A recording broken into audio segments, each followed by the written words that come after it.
ഇഡിയുടെ raid നടന്നു. വലിയ വിവാദമായിരിക്കുകയാണ്. അതിൽ 18ഓളം പേരെ 20ഓളം പേരെ ഇപ്പോൾ അറസ്റ്റ് ചെയ്തിട്ടുണ്ട്. ഇനിയും അറസ്റ്റ് നീളാനാണ് സാധ്യത. CPMന്റെ പ്രമുഖ നേതാക്കൾക്കെതിരെ ഉൾപ്പെടെ ചിലപ്പോൾ കേസ് വരാം. 300ഓളം കണ്ടാലറിയാവുന്ന 300ഓളം പേരുടെ പേരിൽ കേസെടുത്തിട്ടുണ്ട്. അപ്പോൾ ഒത്തിരി വലിയ വേറൊരു തരത്തിലേക്ക് മാറുകയാണ്. CBI ഒരുപക്ഷെ വന്ന് ഈ കേസ് അന്വേഷിച്ചേക്കാം. കാര്യം ബംഗാളിൽ ഇതുപോലെ നടന്നപ്പോൾ CBI ആണ് അന്വേഷിച്ച് അതുമായി ബന്ധപ്പെട്ട ആളുകൾ ജയിലിൽ ഇപ്പോഴും അവർ പുറത്തു വന്നിട്ടില്ല. അപ്പോൾ വളരെ പ്രമുഖമായിട്ടുള്ള ഒരു വിവാദ വിഷയമായി ഇത് മാറി. പക്ഷേ ഇവിടെ നമുക്ക് മനസ്സിലാവാത്തൊരു കാര്യം, ഈ വിഷയത്തിൽ കോടതിയാണ് EDയുടെ അന്വേഷണത്തിന് മുമ്പോട്ട് പോകാമെന്ന് പറഞ്ഞത്. ആ പറഞ്ഞതിൻ്റെ പിറ്റേ ദിവസമാണ് ഇത് ചെയ്തത്. 2 ദിവസം അവധിയൊക്കെ കണക്കാക്കിയാണ് ചെയ്തത്. പോലീസുകാരുടെയും അല്ലെങ്കിൽ EDക്കാരുടെയും കോടതിയുടെയൊക്കെ നടപടി അങ്ങനെ തന്നെയാണ്. അവധി ഉണ്ടെങ്കിൽ മറ്റുള്ളവർക്ക്, എതിരാളിക്ക്, പ്രതിയെന്ന് ആരോപിക്കപ്പെടുന്നവർക്ക് കോടതിയിൽ പോകാനുള്ള അവസരം നഷ്ടപ്പെടുത്തിക്കൊണ്ടായിരിക്കും അന്വേഷണം നടക്കുന്നത്. അതൊക്കെ ഇതിൻ്റെ ഒരു പ്രൊസീജിയറാണ്. അതിനകത്തൊന്നും നമ്മൾ ബഹളം ഉണ്ടാക്കേണ്ട കാര്യമില്ല. കോടതിയുടെ ഒരു പേപ്പർ വെച്ചുകൊണ്ടാണ് ED അന്വേഷണം തുടർന്നത്. പക്ഷെ എല്ലാവരും, പിണറായി വിജയൻ അടക്കമുള്ള ആളുകൾ രാഹുൽ ഗാന്ധിയെ തെറി പറയുന്നു. രാഹുൽ ഗാന്ധിക്ക് സമാധാനമായി. രാഹുൽ ഗാന്ധി ഇതിനകത്ത് എന്ത് പഴച്ചു? രാഹുൽ ഗാന്ധി ചെന്ന് പറഞ്ഞാൽ ഉടൻ തന്നെ നരേന്ദ്രമോദി ED എങ്ങ് വിടൂ.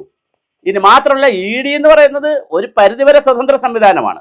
EDയെ സ്വതന്ത്ര സംവിധാനമായി നിൽക്കുന്ന CBI, ED ഇതെല്ലാം സ്വതന്ത്ര സംവിധാനങ്ങളാണ്. അവരെ വല്ലാതെ കയറി സ്വാധീനിക്കാൻ പറ്റത്തില്ല കേന്ദ്ര ഗവൺമെന്റിന്. പിന്നെ ചെയ്യുന്നത്, അവിടെ താല്പര്യമുള്ള ഉദ്യോഗസ്ഥരെ വച്ചിട്ട്, നിന്നെ ഞാനല്ലേടാ ഞങ്ങളല്ലേടാ വെച്ചത്, നീ ഇത് ചെയ്യടാ എന്ന് പറയുകയും ആ ഒരു ഉദ്യോഗസ്ഥനെ കൊണ്ട് താഴോട്ടേക്ക് പ്രഷറൊക്കെ കൊടുപ്പിച്ച് ചെയ്യിക്കാനുള്ള ഒരു ബ്യൂറോക്രാറ്റിക് പ്രഷർ നടക്കും. അതിനപ്പുറമുള്ള കൃത്യമായ മാൻഡേറ്റ് ഉണ്ടാവാൻ പറ്റില്ല. അതുകൊണ്ട് ഇത് കേന്ദ്ര ഗവൺമെന്റ് BJPയുടെ ഒരു വിങ് അല്ല, അല്ലെങ്കിൽ ഏതെങ്കിലും മിനിസ്ട്രിയുടെ ഒരു വിങ് അല്ല. ഇത് ധനകാര്യ വകുപ്പിലുള്ള വളരെ കൃത്യമായൊരു സ്വതന്ത്ര സ്ഥാപനമാണ്, സ്വതന്ത്ര സംവിധാനമാണ്. ധനകാര്യമന്ത്രിക്ക് പോലും അത്ര എളുപ്പമല്ല ഇതിനകത്ത് റിക്വസ്റ്റ് ചെയ്യാമെന്നുള്ളതല്ലാതെ, അല്ലെങ്കിൽ വേണ്ടപ്പെട്ട പരിചയമുള്ള അല്ലെങ്കിൽ പൊളിറ്റിക്കലായിട്ടൊക്കെ ബാക്ക്ഗ്രൗണ്ട് ഉള്ളവരെ അപ്പോയിന്റ് ചെയ്ത് അവരെ സ്വാധീനിക്കാം. അത്രേ പറ്റത്തുള്ളൂ. അപ്പൊ അവിടെയൊക്കെ രാഹുൽ ഗാന്ധി പിക്ചറിൽ എവിടെയാണ്? രാഹുൽ ഗാന്ധി ഈ ഭാഗത്തൊന്നും ഇല്ലല്ലോ. പിന്നെ രാഹുൽ ഗാന്ധിയെ തെറി പറയുന്നു. അപ്പോൾ ഇതൊരു മോദിയെ ആരും പറയുന്നില്ല. നരേന്ദ്രമോദി എന്നൊരു വാക്ക് പിണറായി വിജയനാകട്ടെ, ഗോവിന്ദൻ മാഷാകട്ടെ ആരും പറയുന്നില്ല. മോദിയെയോ BJPയെയോ RSSനെയോ സംഘപരിവാറിനെയോ ഒന്നും പറയാതെ, പക്ഷെ സാധാരണ നേതാക്കൾ AA റഹീമിനെ പോലെയുള്ള സ്വരാജിനെ പോലെയുള്ള സാധാരണ ആളുകൾ ഇങ്ങനെയൊക്കെ പറയുന്നുണ്ട്. ടോപ്പ് ലെവലിലുള്ള ഒരു നേതാവും, അത് പിണറായി വിജയനാകട്ടെ ഗോവിന്ദൻ മാഷാവട്ടെ, അത്തരത്തിൽ ടോപ്പ് ലെവലിലുള്ള നേതാക്കളൊന്നും തന്നെ ഈ നരേന്ദ്രമോദിയുടെ ED ആണെന്നോ ഒന്നും പറയുന്നില്ല. അതെന്താണെന്ന് മനസ്സിലാവുന്നില്ല. അത് ഷിബു ബേബി ജോൺ ചോദിച്ചതാണ് കറക്റ്റ്. ഇതെങ്ങനെയാണ് ശരിയാവുക എന്നുള്ളതാണ് വളരെ പ്രധാനപ്പെട്ട ഒരു കാര്യം. അപ്പോൾ ഒന്നാമത്തെ വിഷയം, ഇത് കോടതിയാണ് ഇതിനകത്തൊരു പേപ്പർ കൊടുത്തത് കൊണ്ടാണ് ഈ വിഷയം നടന്നത്. അപ്പോൾ കോടതിയാണ് ഒന്നാം പ്രതി. കോടതി പ്രതിയായി വന്നിരിക്കുന്ന ഒന്നാം പ്രതി എന്ന് പറഞ്ഞാൽ കോടതിയാണ് ഇത് കൊടുത്തത്. അങ്ങനെയാണ് ഞാൻ പറഞ്ഞില്ല, കോടതി പ്രതി എന്നല്ല, കോടതിയാണ് ഇതിനകത്ത് ഒരു ഉത്തരവിട്ടത്. അപ്പോൾ കോടതി ഉത്തരവിട്ടപ്പോൾ സ്വാഭാവികമായിട്ട് EDക്ക് മുമ്പോട്ട് പോകാൻ പറ്റി. അങ്ങനെ അവർ മുമ്പോട്ട് പോയി അന്വേഷണം നടത്തിയപ്പോൾ അവർ റെയ്ഡ് അതിൻ്റെ വേഗതയൊക്കെ കൂട്ടും. അത് സ്വാഭാവികം. ഞാൻ പറഞ്ഞല്ലോ, ഒരു പേപ്പർ കിട്ടിയാൽ പിന്നെ പോലീസല്ലേ, അന്വേഷണ വിഭാഗമല്ലേ, അവർ ആ സെക്കൻഡിൽ ആക്ട് ചെയ്ത് തുടങ്ങും. അവർ ആക്ട് ചെയ്തു. എന്തായാലും വീണ വിജയൻ്റെ വീട്ടിലെത്തി. പിന്നെ ചാനലുകൾ നല്ല രസമാണ്. 242 അക്കൗണ്ട് പൂട്ടി എന്നാണ് പറയുന്നത്. അതൊരു വല്ലാത്ത പൂട്ടലാണ്. ഒരാളിന് 242 അക്കൗണ്ട് ഉണ്ടോ? അങ്ങനെയൊന്നും ഇല്ലല്ലോ. അപ്പം വീണ ജോർജിൻ്റെ 2-3 അക്കൗണ്ടാണ് പൂട്ടിയത്. ബാക്കി എല്ലാവരുടെയും കൂടെയാണ് ഈ എക്സാലോജി കമ്പനിയുടേതും അതുപോലെ തന്നെ പിണറായി വിജയൻ്റെതും ഒരുപാട് പേരുടെ അക്കൗണ്ടുകളൊക്കെ എടുത്തിട്ടാണ് ഈ 242 കണക്ക് പറയുന്നത്. അത് മനസ്സിലാവാത്തൊരു കണക്കാണ്. അപ്പോൾ ഇവിടെ മാധ്യമങ്ങൾ റിപ്പോർട്ട് ചെയ്യുന്നതാവട്ടെ, പൊളിറ്റിക്കൽ പാർട്ടീസ് പറയുന്നതാവട്ടെ, യഥാർത്ഥ കാര്യങ്ങളിൽ നിന്ന് വ്യത്യസ്തമായ ചർച്ചകളാണ് നടക്കുന്നത്. ED കേന്ദ്ര ഗവൺമെന്റിനെ സ്വാധീനിക്കുന്ന, കേന്ദ്ര ഗവൺമെന്റിന് സ്വാധീനിക്കാൻ കഴിയുന്ന ED ആണെങ്കിൽ, ED കൂട്ടിലടച്ച തത്തയാണെങ്കിൽ അതിന് മോദിയെയാണ് പറയേണ്ടത്. പക്ഷെ നരേന്ദ്രമോദി ആരും പറയുന്നില്ല. പ്രത്യേകിച്ച് പിണറായി വിജയൻ എന്നും നരേന്ദ്രമോദി എന്നൊരു വാക്കേ പറയുന്നില്ല. രാഹുൽ ഗാന്ധിക്ക് മനസ്സമാധാനമായല്ലോ എന്നാണ് കേൾക്കുന്നത്. അതെങ്ങനെയാണ് പിന്നെ കണ്ടോണ്ട് നിൽക്കുന്ന രാഹുൽ ഗാന്ധിക്ക് മനസ്സമാധാനം വരുന്നത്? ഇനി രാഹുൽ ഗാന്ധിക്ക് മനസ്സമാധാനം വരാൻ വേറൊരു സാധ്യതയുണ്ട്. കാര്യം രാഹുൽ ഗാന്ധി ഇലക്ഷൻ സമയത്ത് ചോദിച്ചിരുന്നു, എന്തേ പിണറായി വിജയന്റെ ഇത്തരം കേസുകളിൽ നരേന്ദ്രമോദി പിന്നെ തീരുമാനമെടുക്കുന്നില്ല, അത് CPM BJP ഡീലാണോ എന്ന്, അല്ലെങ്കിൽ ഡീലാണെന്ന് രാഹുൽ ഗാന്ധി ചോദിച്ചിരുന്നു. അങ്ങനെ ചില ചോദ്യങ്ങൾ കോൺഗ്രസ് പാനലുകളിൽ നിന്ന് വന്നിരുന്നു. അതുകൊണ്ട് രാഹുൽ ഗാന്ധിക്ക് സന്തോഷമെന്ന് പറയാം. പക്ഷെ യഥാർത്ഥത്തിൽ ഇതിനകത്ത് ബ്ലെയിം ചെയ്യണമെങ്കിൽ ബ്ലെയിം ചെയ്യരുതെന്നുള്ളതാണ് എൻ്റെ അഭിപ്രായം. കാരണം ഇ ഡി ഒരു സ്വതന്ത്ര സംവിധാനമായി അല്ലെങ്കിൽ സ്വതന്ത്ര സംവിധാനം ആക്കി നിർത്തണം. കേന്ദ്ര ഗവൺമെന്റും അതിനൊരു വളരെ സ്വതന്ത്ര സംവിധാനമാക്കി മാറ്റി നിർത്തേണ്ടതാണ്. പക്ഷെ അങ്ങനെ സ്വതന്ത്ര സംവിധാനമായി മാറ്റി നിർത്തുമ്പോൾ കള്ളപ്പണം വെളുപ്പിക്കലും അതുപോലെ തന്നെ ഫ്രോഡ് മണി ഒരുപാട് കാര്യങ്ങൾ കണ്ടുപിടിക്കലാണ് ഇത് അവരുടെ ജോലി.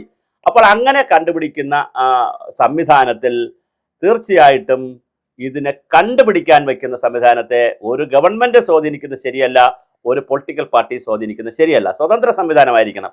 ഇനി സ്വതന്ത്ര സംവിധാനം അല്ലെങ്കിൽ ആ ഗവൺമെന്റിനല്ലേ തെറി പറയേണ്ടത്, അല്ലെങ്കിൽ അതിന്റെ ഹെഡായിട്ടുള്ള നരേന്ദ്രമോദിയെ കുറിച്ചല്ലേ പറയേണ്ടത്. പക്ഷേ അതിൽ പ്രതിപക്ഷ നേതാവ്, ലോക്സഭയിലെ പ്രതിപക്ഷ നേതാവായിട്ടുള്ള ഇതുമായി ഡയറക്റ്റ് റിലേഷൻ ഇല്ലാത്ത, അല്ലെങ്കിൽ ഡയറക്റ്റോ ഇൻഡയറക്റ്റോ ഒരു റിലേഷനും ഇല്ലാത്ത രാഹുൽ ഗാന്ധിയെ കുറ്റം പറയുന്നത് നമുക്ക് മനസ്സിലാകാത്തൊരു കാര്യമാണ്. കണ്ടോണ്ട് നിന്നവൻ കൈയടിച്ചപ്പോൾ ആ കൈയടിച്ചവൻ ഇടി കൊടുത്തു എന്ന് പറയുന്ന ഒരു കഥയുണ്ട്. രണ്ടുപേർ തമ്മിൽ വഴക്ക് കൂടിയപ്പോൾ ഒരാളിന് ഇടി കിട്ടി. അപ്പോൾ അയാൾ കണ്ടോണ്ട് നിന്നൊരാൾ കൈയടിച്ചു. അപ്പോൾ അയാൾ ഓടിപ്പോയി ആ കണ്ടോണ്ട് നിന്നവൻ ഇടി കൊടുത്തു, അല്ലാതെ അടി കൂടിയ എതിരാളിക്കല്ല ഇടി കൊടുത്തതെന്ന് പറയുന്ന ഒരു കഥയുണ്ട്. ഇത് സംഭവിക്കുന്നതാണ്. അപ്പോൾ കാരണം എതിരാളി ശക്തനാണ്. അപ്പോൾ പിണറായിയെ സംബന്ധിച്ചിടത്തോളം നരേന്ദ്രമോദി വളരെ ശക്തനാണ്. അതിൽ CPM അറിയാം, അവരുടെ ശക്തി അറിയാം. അവരെ തെറി പറഞ്ഞാൽ ചിലപ്പോൾ CBI കൂടെ വന്ന് എല്ലാം കൂടെ നിർത്തുകൊണ്ട് പോയാൽ ജോലിയാവുമെന്നറിയാം. അതുകൊണ്ട് ഈ തല്ല് നടക്കുമ്പോൾ, ഞാൻ പറഞ്ഞ പിണറായി വിജയൻ മോദി തല്ല് നടക്കുമ്പോൾ, അല്ലെങ്കിൽ BJP CPM തല്ല് നടക്കുമ്പോൾ കണ്ടോണ്ട് നിൽക്കുന്ന കോൺഗ്രസിനെയാണ് എടുത്തിട്ട് അലക്കുന്നത്. അത് മനസ്സിലാകാത്തൊരു രാഷ്ട്രീയമാണ്.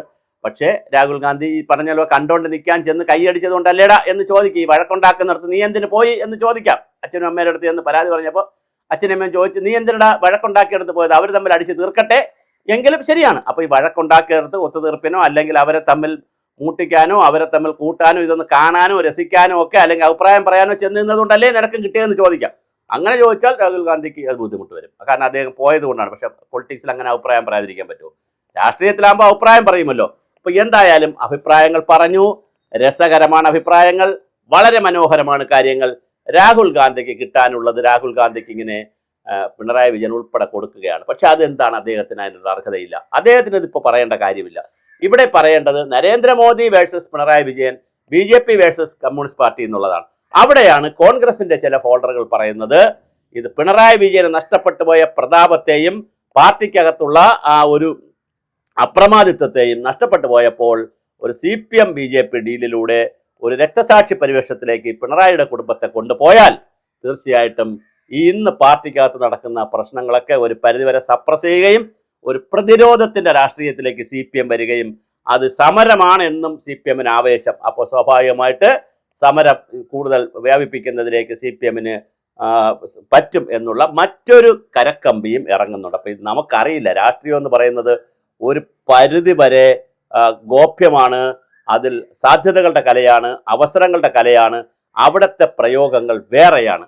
ആരാരുമായി എപ്പോഴാണ് കൂടെ നിൽക്കുന്നതും കൂടെ കിടക്കുന്നതും ഉണ്ണുന്നതും ഉറങ്ങുന്നതുമെന്ന് നമുക്ക് അറിയാനേ കഴിയില്ല.